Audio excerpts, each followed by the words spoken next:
আল্লাহর নবী তখন ওই গাছটাকে হুকুম দেন। সামনে কিন্তু 20-50 জন 60 জন মানুষ সবাই আছে। আল্লাহর নবী হুকুম দিলেন ওই গাছকে যে তুমি এসে আমাকে সিজদা করো। গাছটা শিকল বাকল ছিঁড়ে সেখান থেকে এসে আল্লাহর নবীর সামনে উপস্থিত হতো এবং গাছটা এইভাবে কেউ গাছটাকে ধরতো না, গাছটা নিজে নিজে আল্লাহ নবীকে সিজদা করতো।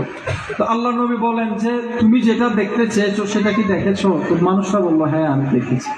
আল্লাহ নবী বলেন গাছকে হুকুম দেন আবার তুমি নিজের জায়গায় গিয়ে দাঁড়াও। এই গাছটা আবার গিয়ে নিজের জায়গার মধ্যে আগে যেরকম ছিল সেভাবে গিয়ে দাঁড়িয়ে যেত। শিকল বাকল ছিঁড়ার কারণেও কিন্তু গাছ মারা যেত না, গাছটা বেঁচে থাকতো। তো আল্লাহর নবী চাইলে হাঁটতে বসতে চলতে ফিরতে সবসময় মর্যাদা দেখাতে পারতো না, সবসময় পারতো, কিন্তু নবীও দেখাতেন না।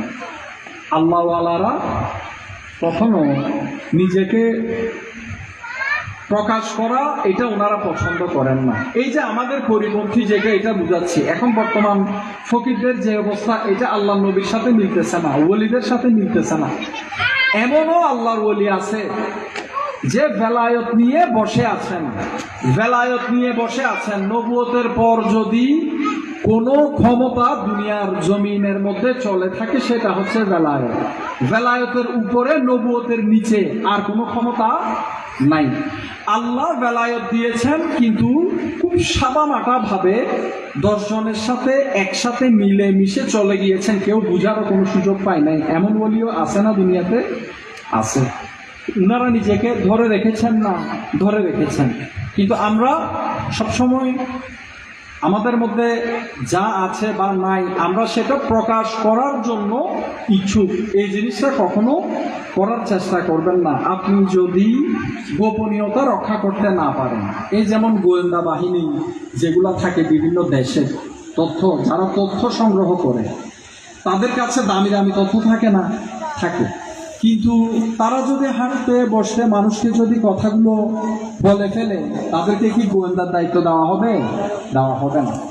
আপনার মধ্যে আপনার ফলেটা কোন একটা জায়গার মধ্যে এটা স্টেবল হতে হবে, এটা স্থির থাকতে হবে। আপনার মধ্যে যখন কিছু দেওয়া হবে সেটা যেন আপনি বমি করে না দেন, সেটা আপনার মধ্যে যেন আপনি হেফাজত করে ধরে রাখতে পারেন, ততটুকু যোগ্যতা আপনার থেকে প্রয়োজন হবে, নয়তো আপনাকে কোনো নেয়ামত দেওয়া হবে না। মনে রাখবেন, যারা ওলি হয়, বেলায়েতপ্রাপ্ত ওলি হয়, ওনারা আল্লাহ পাক রব্বুল ইজ্জতের ইবাদত বন্দেগী, এই যে আমরা এখন ফরজ তরক করি, অন্যান্য আমল তরক করি, ওনারা কিন্তু এই সব কিছু করেন। ফরজ আমল করেন, নফল সবচাইতে বেশি ফরজের পাশাপাশি ওনারা নফল ইবাদত করেন। এক পর্যায়ে যখন আল্লাহ পাক রব্বুল ইজ্জত ওনাদেরকে দয়া মেহেরবানি করেন, আল্লাহ তাদেরকে নিজের বলে কবুল করেন। এখন আপনি বলতে পারেন